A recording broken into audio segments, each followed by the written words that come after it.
Hi everyone, this is Priyanka and I welcome you to the Sanity Daily Podcast.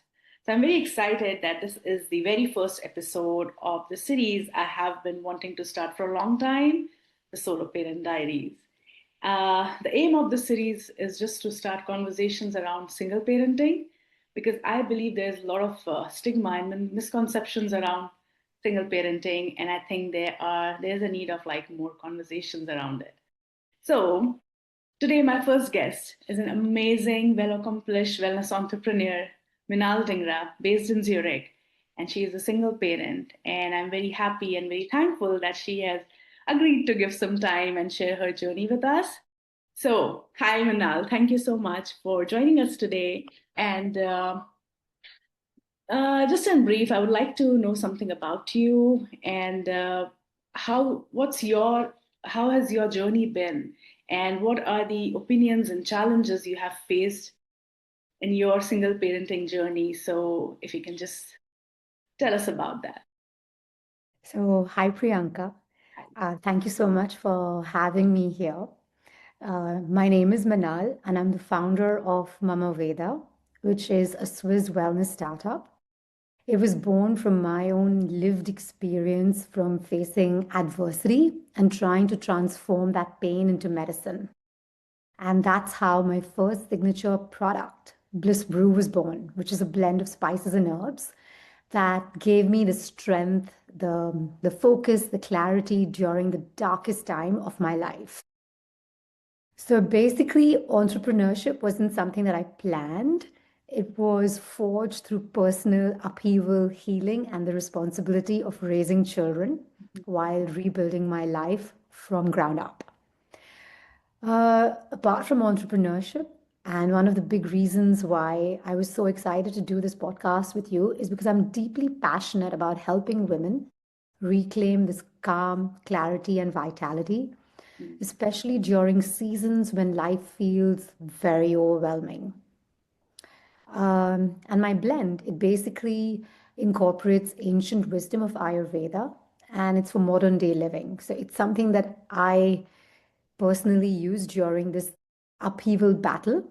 So I'm just giving you a crux of Yeah. what the journey has been. Mhm. So I'm a mother first, a Yeah. builder second, and someone who truly believes that adversity, however it may come, Mhm. can be transmuted into something very powerful, purposeful, and even beautiful, just like you have. Thank you. What are the challenges that you asked me about single parenting? Mhm. So, I think it's really perspective. Um, it's framed as a deficit story, as if something is missing. Mhm. But what I've realized during the last few years is that when the values are not aligned of both partners, what we say in Sanskrit, the sanskaras, Mhm. then it can cause a bigger upheaval. This is my reflection and realization. So, since the last few years, I've been parenting in a manner which is in alignment with my values. And because of that, I've realized that, it just builds resilience, Mhm. strength, Yeah. and I'm able to parent the way I want to. So not having the support, the someone to, brainstorm ideas with, do I miss it? No, I don't, because now I know that if it's not in alignment with my values, it would actually not be very useful to me. So for me, my perspective is it's great because now I parent the way I want to. I show up for my kids the way I want to, and that's it. So one of the stereotypes that I keep listening to and I keep hearing is that single mothers are overwhelmed, struggling, or Yeah. somehow failed. Yeah, I know. But what's less visible is the strength, courage, competence, and leadership required to hold an entire family ecosystem together alone. Mhm. Of course, there are going to be days where, you feel like you're failing, but I think that's part of everyone's journey. But as long as you can be in alignment with your true self, Hmm. It's okay. Yeah. Yeah, and that's what it is. I think that it's just a perspective on how you see things. Wonderfully said, and that's such a beautiful reflection. And I have been resonating while you were speaking. Like you said, sometimes it's shown the viewpoint is like overwhelmed, burned out all the time. But there are good moments. The bond, like you said, you have developed your own kind of parenting with your child. So it gives you a different kind of space to develop a parenting which works for you. You and your child, given your arrangement, that you are the sole carer, sole breadwinner of the house. And strength is not a choice there. You have to be strong, although there are days you don't want to be strong. But and I'm that's the primary caregiver, yeah, but not the yeah, sole breadwinner. No, I'm not. yeah, Uh, okay, I'm building my startup, so no. But I can parent the way, yeah, like I said, that is in alignment with my values. definitely, And that's, I think, the biggest gift that I can give, not only to them, but to myself, yeah, because I know this is my truth yeah, and this is the way I want things to be. yeah. The only thing that I feel is a challenge, which I am trying to figure out, is I have two boys. Mm-hmm. And I keep seeing that how important a very good male role model Yeah, is required in their life, because they will see how a woman needs to be treated yeah, and how they need to treat a woman. yeah. You're So right. that's something that I'm working on, because I know that there's ways of doing this. Like Yeah, there's communities you can create where they can see that this is the way a good male yeah, responds. yeah, Whatever the choice a woman makes, whether she wants to be a stay-at-home mom, and that's perfectly fine, or she wants to have a career, both needs to be respected, both needs to be valued. mhm. So things like this. So that's, I think, the challenge that I would say I would be facing. How old are your sons? My older one just turned 10 a few Okay. weeks ago, and the younger one will turn 7 in April. All right. Okay. Yeah. Yeah. No, you're very right to say that. I have a daughter and she's 12, and I totally, it's opposite, but having not having that, male figure in house, and then they develop their own notions sometimes. So obviously there, like you said, there are ways we can work around it, but I totally get that. Okay, so further to that, earlier it used to be like shame or stereotypical thing like divorce and single parenting, and it's still there obviously. But what would be your advice to someone who has just recently been into this space and they are just trying to figure out how to do this? There are times like when I started, when I on my own, and I was like, will I be able to do it? I still question sometimes. I hope I'm doing it well. So there are people, women out there who have just entered into this situation, and what would be your like one piece of advice to them which you have learned to overcome all these years? Don't be afraid to ask for help, because it's available. Yeah. I remember when I'm not yet divorced, it's going to happen soon. But when the whole thing exploded for me was in 2020. And there was a lot of things happening in my world at the same time. I was postpartum with my younger son. COVID had happened. Oh yes. My older one had just turned 5, so he was also very, very young. My father went into coma, and at the time, I did not know, but I discovered a year later that the person that I was married to was having an affair. So he was never at home. So it was just me with the two kids and trying to figure out how to do this. Yeah. And I had zero help at that time, because it was literally being isolated, like completely being isolated and figuring it out as I went. So there's going to be a lot, if you are going through this, there was self-doubt, there was questions like, is there something wrong with me? Yeah. Uh, there was a lot of things. But what really helped me was my mom, my aunt, and my best friend. None of them lived in the European continent. My best friend lives in Australia. My mom is in India. My aunt is also in India. But speaking to them and talking to them. So just get someone you can confide in.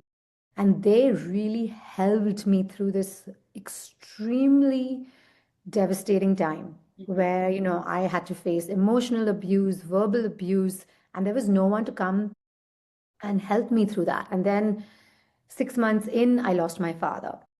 And I could not understand the behavior of what I was facing.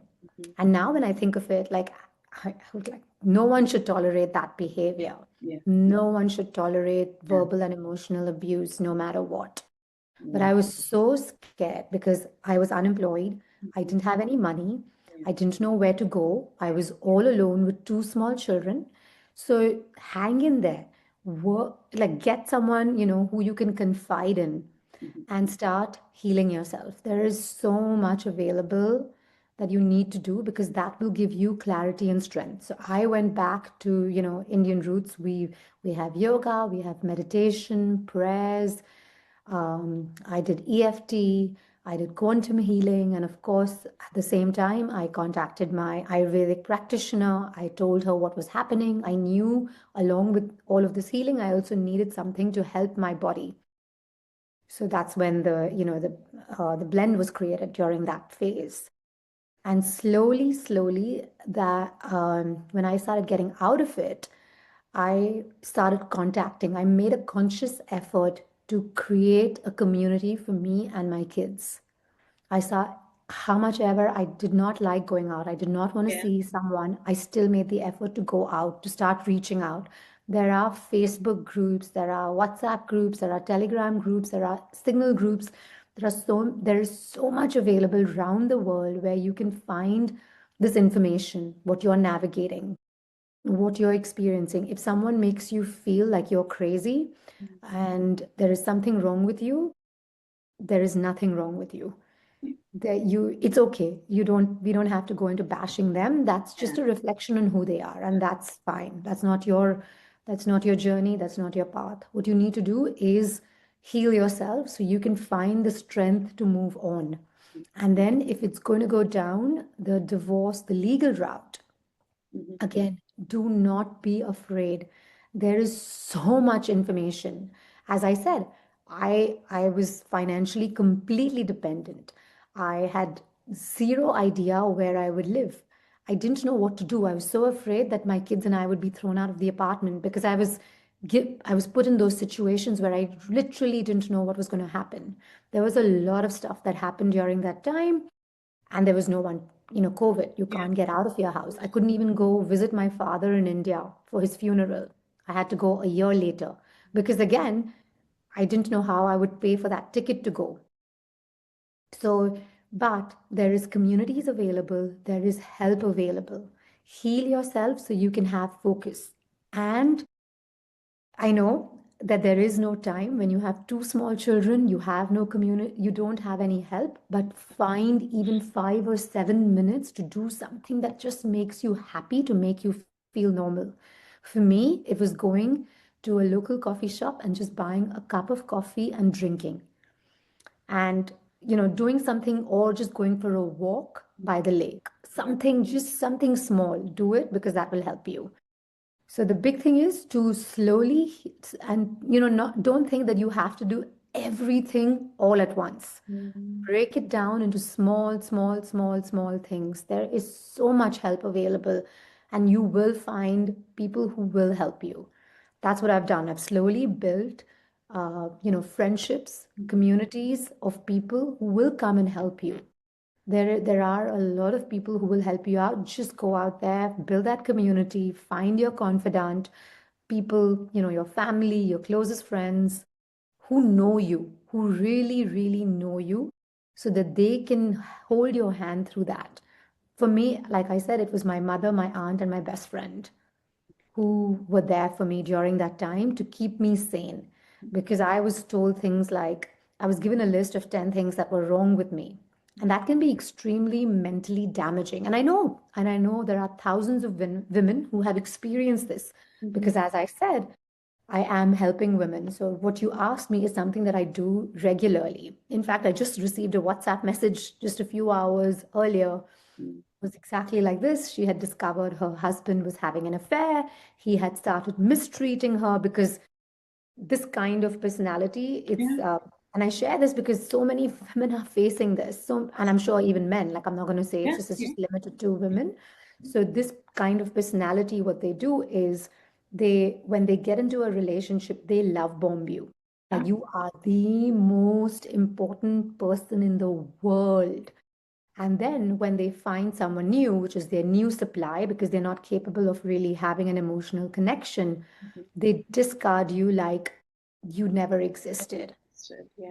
So that causes cognitive dissonance. Yes. And you start believing that you have no worth. You have nothing. You don't know what is happening in your brain because how could someone Mhm. behave in such a manner? Like there is no honesty, there is cheating, there's betrayal, there's abuse, there's everything. And what I discovered was, and because women ask this, like women ask this question, how can someone behave in this manner? How can they be so cruel? But to the outside world, they are charming, they're well Yeah. spoken, they probably Yeah. have a very high successful career. So, how can they behave like this in the house where they're breaking furniture, they're screaming, they're doing all of this? But the thing is, the reason you question yourself is because you yourself could never behave like this. Yes. So remember this. Their behavior is a reflection on them. You're questioning this behavior is because this does not exist in you. Yeah. So whoever is going through this right now, just remember that this is not normal behavior that you have experienced. So please heal yourself, work on that. There is so much available online, and you will get through it. Thank you. I mean, like, salute to your courage, like, hats off to it. Like, you have been through so much. Obviously, COVID was hard for almost all of us, but what you have salvaged during that time, like, it was. And then there's this thing about emotional and mental abuse because it's kind of invisible wounds, it's not visible. The scars are not visible. So it's the energy goes into explaining others that how it is impacting you while you're healing yourself. And then, But for me, the reason I could share this with you right now, and I know we've done a podcast in the past, yeah, but I could not at that time because I was still emotionally yeah, attached to the experience. yeah. Now, as I was narrating it to you, Mm. it was as if it happened to a third person. Yeah. So, that space is needed. And, it's healing is such a journey Exactly.